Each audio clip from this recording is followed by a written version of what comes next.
Elad Ben Achdut, Middle East expert, Arab affairs commentator. I want to take you now to the Syrian arena. And there's something a bit strange to me about this story. This whole Julani thing, he has no power. To me, he's like a feather, like a kite. Nothing. He's nothing. And the state of Israel is basically allowing him to start establishing a regime there. Allowing him, of course, within limits. Now we heard about a bombing right next to his mansion, his son's place in Damascus. But maybe it was necessary to go a bit further here and actually take control in Syria. What do you think? Look, I'll tell you what. Let's go back a few months to December 2024, days when the revolution in Syria was actually taking place, the course of the revolution, and Israel was watching this unfold from the sidelines.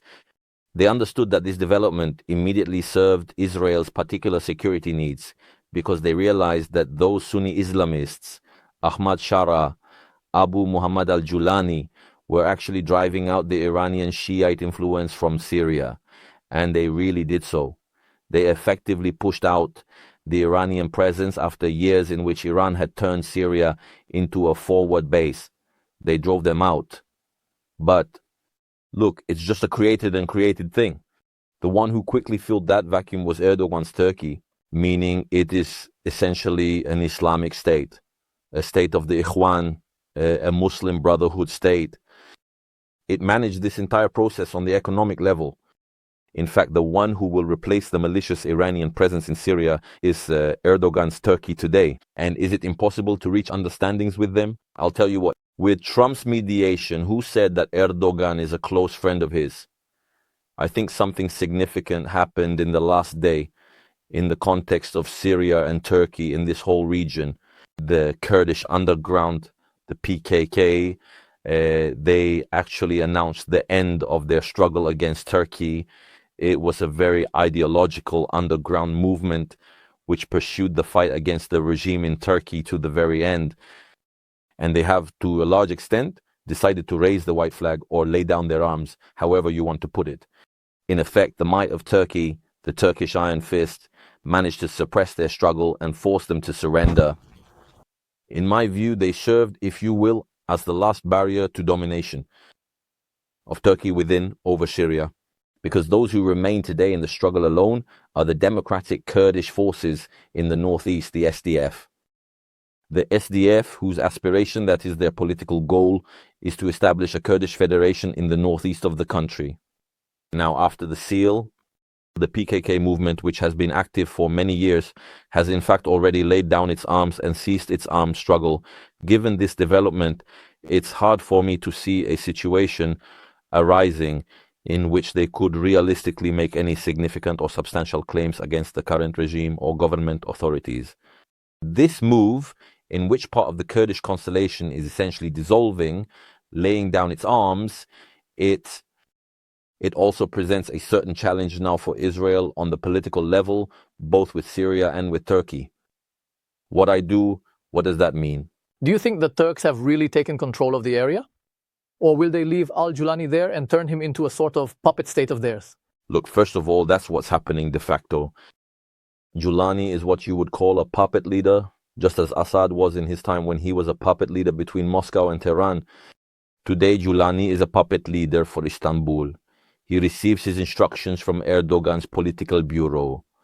Because at the end of the day, Erdogan is his patron economically. He's the one supplying him with weapons. He is behind the entire story of the takeover. Now, the next question.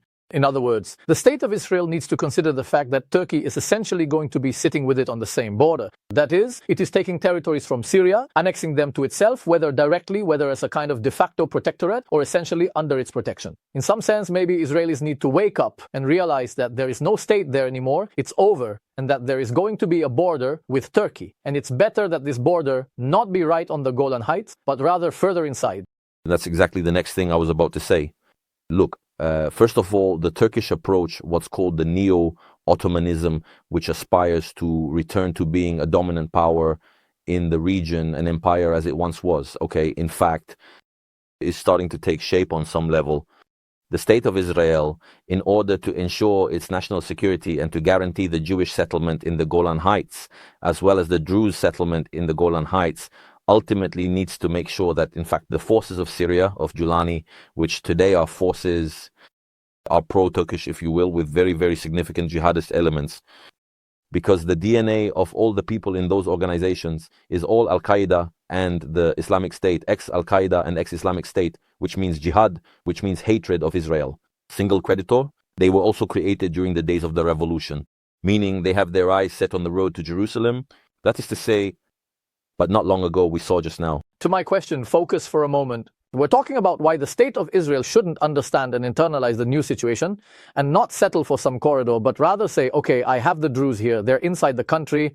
I'll set my borders in a new place, even arrange it with Turkey, even by agreement, and simply move the border.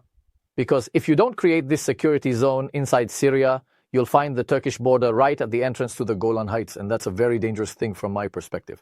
I'll tell you what could drive a wedge for the state of Israel, actually between the regime in Damascus and the Turks, is in fact the Druze in Jabal al-Druze. However, to be clear, the internal discourse within the Arab Druze community inside Syria is very complex and it has several different facets. There are groups there, okay, like the group around Baluch, the so-called men of dignity, Rijal al-Karama. They speak in terms of the unity of Syria, and they want to be part of the state of Julani, of Ahmad Sarah. On the other hand, there's the spiritual leadership under the leadership of Sheikh Hikmat al-Hijri. They currently do not recognize the Syrian leadership, and in fact, they speak in praise of the assistance that Israel provides them, as long as we do not achieve, under American auspices and with American intervention, some sort of significant, sustainable agreement with the regime in Ankara. We must continue to supply aid, logistically as well as humanitarian, economic and military, to Jabal al-Druze.